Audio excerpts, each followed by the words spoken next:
I'm Kristy Aasheim, a top producing agent in North Dakota, and this show is all about learning from the best.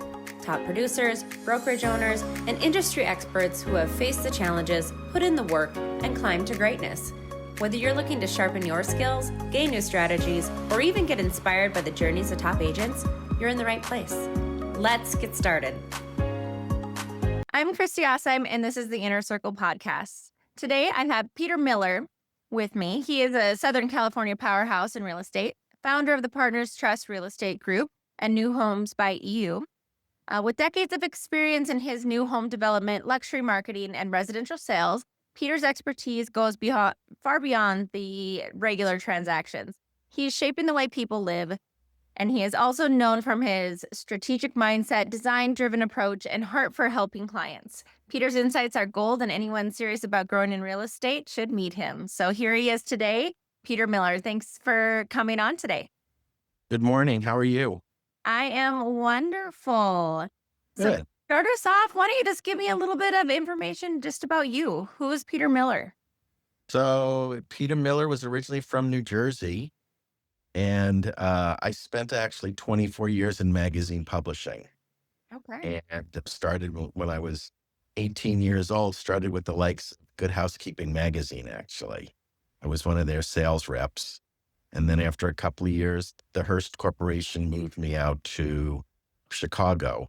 But I got to tell you, I started with the Hearst Corporation as an elevator operator during my summer jobs when I was going to college. And I met various different editors. I met some of the Hearst family members. And then I moved out to Chicago for 5 years, helped launch a magazine called Country Living. And then wound up leaving Hearst and going with some other companies. And then when I moved out to California, I actually wound up running Weeder Publications for 9 years, the muscle and fitness magazines, and took that to, and I don't look like a bodybuilder, I know, but I took that magazine division from 5 magazines to 13. And to be honest, I burnt out. I was traveling 80% of the time. They had given me responsibility with the European division. And my wife and I had a little girl. And when I had come home from a trip, I noticed that Rachel was walking. And I had said to Deborah, my wife, when did that happen? And she said, about 10 days ago. And yeah, that was my end. I said, okay, that's it. It's making a great living, but it was starting to wear me down. So I took 11 months off, played a lot of golf, did some IndyCar racing sponsorships, and then watched my wife, who was already an agent, work open houses. And to be honest with you, she was frustrating me because she wasn't going after the people that were coming in to pick them up as buyers. And she said, well, some of them have agents and this, and that. And I said, well, that couldn't be. So I started studying to get my license. I got licensed out here in California. And my very first client we were pregnant with our second daughter. And the OBGYN's assistant was frustrated with her best friend, who was an agent, her best friend since grade school. And I had just said to her, I said, you know what? You give me 2 hours of your time and I guarantee you I'll find you a house. I had never done it before. And then she looked and she goes, well, I've been working with my friend for almost a year and she can't find anything. And I said, what does she do? And she goes, well, she sends me the property and we drive around. And I went, oh, that's no good. You can't do that. You've got to give them customer service. You've got to listen. So I took a piece of paper. Actually, I took it from one of those little script doctors have. Yes. And I said, tell me exactly what you're looking for. And she went through a whole bunch of different things. And I said, you give me 2 hours, I will show you a house that you're going to own and move into. And sure enough, I sent them 7 houses. I took them out and showed them 7 houses. And she goes, my friend does this. And the third house that she saw, she fell in love with. And we walked through it. And her husband, Jim, I took back out later that day. And they wound up writing an offer on it. Okay. And it was fun it was really funny because her best friend then called me and said, this is going to be so much fun working together. And I said, oh, hell no, it's not going to be. I said, they're my client. And that night, Jim called me and said, I want you now to sell our current house as well. Oh, wow. And I said, so what was the turning point? He goes, you were the first agent that ever told. Everyone else just used to say, here's the sheets, go drive around. And if you think you like something, tell us. He said, but you did something that was very different. I said, what was that? He goes, you asked little questions to not waste our time. And actually, a lot of things I say is it wasn't just to not waste their time. It wasn't to waste my time either. Right. So I started to do more and more of it. I actually did a couple of TV commercials, but my most interesting media blitz that I did was a radio spot, and I ran it on talk radio. And part of, I was going through it and what I did and this and that. But the next to last line in the radio spot was, what makes Peter Miller so successful? He listens. And then there was a 5-second break, just silence. And then I continued and said, imagine that, a realtor who listens. And that's been one of my big tag and marketing lines for 26 years now. That's how I kind of got started in business. Yeah. Well, that's super cool. You come from a huge background. I mean, those are big playing magazines. I've bought them all my life. So that's really, Right. and yeah, it is. It's a work smarter, not harder kind of category. If you listen and you take everything into account and you take people to places that actually are going to be meant for them, it's not a waste of your time. Correct. So And it was fun because I wanted to prove a point, not only to me, but to my wife, saying, hey, look, this is how you can really grow your business because you're branding yourself. You're becoming, working in magazine publishing, but it was always for other people too. Like here, you become your CEO of your own little domain. And, whether it's your website that you're developing or now your social, which we didn't have back then. I mean, it was how do you get out in front, separate yourself? yeah. And you've had 26 years to go with the different times and figure it all out. So that's awesome. Yeah. Yeah. It's been interesting. Something completely different, that's for sure. Mhm. Sure. So how did you get into the new construction and working with developers? I got very lucky because out here in California and especially Los Angeles, it's a very small niche marketing, very small niche marketing in that developers, they don't go out of their box. They stay with certain agents and do it. I happen to have been very lucky in that my first development was a conversion project. And a conversion project is a building, condos, that have previously or currently being used as apartments. And there's a tract map in place, which means that they all have their own assessable parcel number that they can then be sold.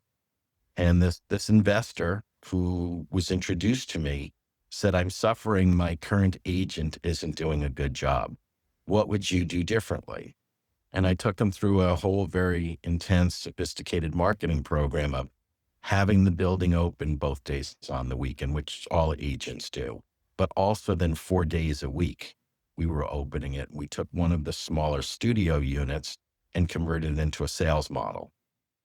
And so by doing that, then it was 110 unit, 101 unit building. He had 70 units that he had to sell. So he had like about 50 of them initially that were vacant, and we started chopping away at it. And that's how we started doing it. And then he introduced me to somebody else. And then he introduced me to somebody else. And then the escrow officer who I was using for the project worked with other developers. And it all started rotating into a referral basis. So then we started getting into new construction. And that led me to probably the most fun thing that I love to do, which is going to find vacant land and then bringing the developer out there and see what their vision is to be able to see how you put it all into play. And I've been doing developments now for probably 24 of the 26 years that I've been in the business. Yeah. That's awesome. No, I really like the development space as well. So I was a landman in the oil field prior to Oh, real estate. okay. So I definitely understand a lot of different things in the land portion. So I Mhm. agree. It is a fine niche. It's fun. It's different, but you also have to be built for it. You have to be ready for it because it's not like you're turning and burning homes every single day until your development is there. Exactly. I mean, one of the most fun things is to find a home that's on a decent sized lot. And then when you see the homes next to it and you do your research and you find out what the zoning is, you start writing letters to the owners and door knocking and see if they're willing to sell. And I've had 4 different instances now where I have sold it, gotten my developer to buy a house and then knocked down 3 or 4 other houses in a row.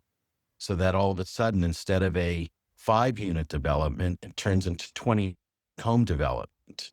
Or another one that we did was we got the first home and then there were 3 others next to it and it turned into 42 luxury condos. So my fun thing is getting the land acquisition, taking the developer through entitlement, getting involved with them with the finishes, because I want to be able to tell them what I think is and feel is going to sell in that particular market. And again, the demographics, the ethnicity all play a key role in that. And then 2 years later, you get the property back and it's gone from the 4 into 29 homes or 42 condos, and you get to sell them. You get to reap the rewards on that as well. So that's the fun part of it. Yeah, and you're in that big city area where you can definitely do that. I don't Yeah. have that luxury, so that's a I really know. that would be so fun. We just have a lot of land out here, so we can just start from scratch. We don't have to be Mhm. buying and tearing down of any nature. We struggle just having builders here. Yeah. Totally different concept, but that would be fun. I would enjoy that myself as well. Now you're kind of in a different situation in California with all these fires happening. This past was January. Yeah. How that transforming California right now? What is happening and how is that affecting you guys? Our business literally for 2 months. It just, first of all, the fires raged for 2 months and they were in different pockets. They were in Malibu. They were in the Pacific Palisades, which everyone saw in the news Yep. because that's where the media covered the most. And then there was this other fire called the Eaton Fire, Eton, which covered the Altadena area, okay, which is out near Pasadena. And those people suffered as much, if not more damage, and there was no media coverage from it. And a lot of that had to do with, whereas you had Malibu and the Palisades were part of LA City, whereas Altadena was just part of the county. So my builders had, we had gotten our placards that we could go into these, devastated areas. We were given contractors cards and realtor cards to be able to go in. Because if you didn't have credentials, you couldn't get into those neighborhoods. And literally, best way I can describe it is, if this is what a war zone looked like, oh my God, it could go literally, Kristen, blocks and blocks with just seeing brick chimneys standing and nothing else remaining. Nothing. You drove up the Pacific Coast Highway in Malibu and the homes along the beach, gone, just totally gone. You would see fired out cars. And if they had a 0 with an X on it, that means that luckily no one was in there and perished. It was so bizarre. And we looked, and my builders, we were saying, okay, how do we help it rebuild Malibu and the Palisades?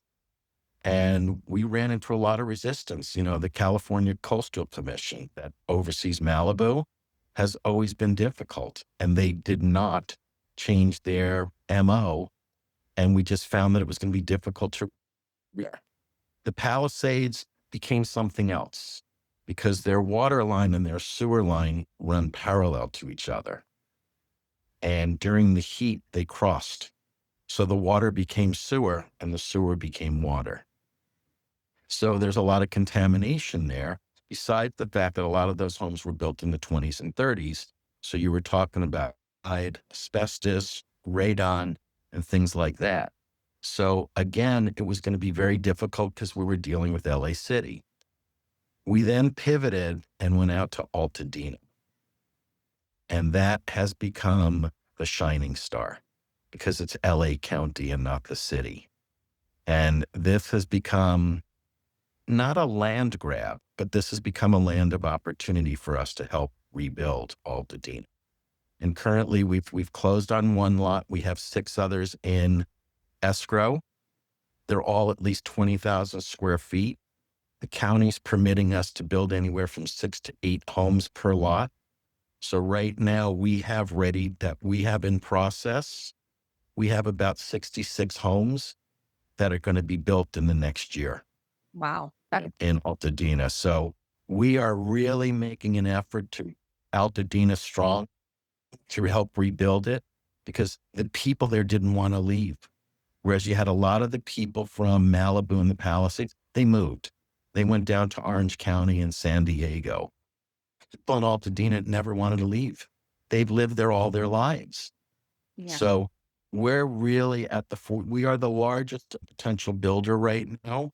Properties that we either own or in escrow that we'll be developing, that the county has already greenlit us on and helped change the zoning to allow us to move forward. This is going to be one of the most exciting things we've ever done in all of the developments over my 20 some odd years. Oh yeah, because it's something that was uncontrollable, a devastation that you're going to be building. Now, are some of those individuals building with you on their property? Or are you just buying whatever people just We're buying up burned out land because there's nothing standing. Once it gets cleared and approved by the Army Corps of Engineers and clears the phase 1 and 2, they just want their money, the old owners, and they're leaving. Okay, because on a lot of those, believe it or not, those 20 and 30,000 square foot lots, it was only like a 1,600 square foot house. Yeah. And maybe a small detached garage or ADU. So we're going to change the complexion of it and give them a stronger, neighborhood to go into as they start to rebuild everything. Okay. Okay. Mhm. Very interesting. I mean, I'm Yeah. glad you had you on here because we only see what we see on TV, TikTok, Facebook, everything. So we really don't know what actually is happening, Right. and who is wanting to rebuild, who is leaving, who is staying, what is all going on there. So that's nice to see that there's people in there helping. Is there Right. other builders going into the other areas and going to deal with the city? Yeah. And again, there's 2 different buildings going on there. There is the one-offs where the current owner is rebuilding once they settle with the insurance company. Other thing, the insurance companies have dug in a little bit and they're taking their time settling with people. And that's frustrating people. But you have the builders who are going to build multiple homes on these large lots. And then you have the smaller, different builders who are buying up some of the smaller lots, like 5, 6, 7,000 square foot lot, that they're going to a square foot home and put an ADU on it. Because most of the homes in those smaller lots previously had detached garages. And as you know, a detached garage is the easiest thing to be able to convert into an ADU these days. Yeah, absolutely. Mhm. I mean, at least there's some rebuilding. There's some hope because that's all you can hope for in these areas. Exactly. So with that said, I mean, let's go into social media. Now, you've kind of been in sales forever, it sounds like. Mhm. How Mhm. have things changed for you compared to what you used to do and what you do now? Like, how has that shifted for you and your business? We didn't have it when I started. Right. But But what did you do before? Didn't you do like radio ads and newspapers and yeah, we did. Well, Sunday, I don't know how it is in North Dakota, but Sunday in Los Angeles and Saturday, they used to have these great supplements in the LA Times strictly for real estate. And now they don't, because pretty much the LA Times has become digital. So, you don't have the power of print. And that hurts somebody who's an old magazine guy, by the way. So to be able then to add something in online through social media, whether it's Instagram or Facebook, or we're starting to now roll into a little bit more on TikTok and some of these other platforms where you know that the eyes are there and you know that the people in your sphere and your days are all part of that, because in addition to having them in your phone, you're in there on social media. It's like one of the things I do as the training director here is with a new agent, I'll hold up my phone and go, how many names do you have in your phone? And somebody will say, oh, I don't know, I have 1,000. And I'll say, okay. I said, do you think those 1,000 people, each one of them knows 5 people? And they'll say yes. And I go, so that's 5,000 people. Do you think out of those 5,000, at least one of them needs to buy, sell, rent, invest, buy an apartment building? And they always say yes. I said, that's where you're going to get your first piece of business from, because people like to help each other. And that's also where social media plays an important part. Now, I do keep mine separate. I will tell you that I keep my personal and then my partner's sites, church and state, so to speak, because I don't like to mix them in, because then I have people feeling like, oh my God, he's real estating me now again, even on personal stuff. So I try to avoid that and keep that going. I do keep mine personal as well. Of course, I put a few little real estate touches on my personal. Oh, of No problem. course. But I do have separation. But what I'm finding right now is I'm having to change how I do my social media. You can't be boring anymore. You can't just post the houses and the photos. I feel like you always have to put personal touches of who you are, what you're doing every day, videos, definitely going towards videos for everything. Oh yeah. Yeah. I'll do a lot of tours of, especially when we're launching a development, or if we're doing weekend open houses, and we'll kind of mix it up where we'll do it in slow motion, or we'll do the quick walk way, or sometimes I'll even have one of my daughters do it, to give just a different impression of it, or have one of my team members do it as a trade-off, because you're right. Otherwise it's the same thing over and over again. And you do want to mix it up. Yeah. I mean, sometimes I'll bring my beagle to one of the properties, Yep. and I know RJ becomes the star of the day for that. It's a nice mix and blend, because like you said, you have to humanize it, because that's what social media is all about. Yep. Yep. Is the human element. Yep. You got to get people to like you, know you, and the real you. Like, I'm big on not being fake or Yeah. showing something that I'm not. I'm always been big on that, because I see that a ton. I'm sure you too, where it's just all about, I don't know, some fake persona of who you are rather than who you truly are. And I've seen some people, and I'm not going to name names, but I bounce them, because on their personal Facebook or Instagram, all it is real estate 24/7. And I'm like, oh my God. I'm like, look, great. It's great to brag about it, but there's got to be some kind of a break where the human element takes over. And again, people like to work with people they like, Yep. and if it's a drone or it's a robot kind of feeling, it's like, oh my God, enough of this. It's too much for me. Oh, yep, I agree. And I saw that you had mentioned something about having a wonderful glass of wine. And I am so with you there. Tell me about how you enjoy your glass of wine. So we get up to Napa, right? California wine country, a couple of times a year. And it is my 3 days of just, we have our favorite wineries that we're members of. And then on every trip, we experiment and go to someplace we've never been, and have come away fantastic wines. And people will come over and they'll be like, what is this? And I'm like, it's like one of the unknowns up there. It's a small little growing winery.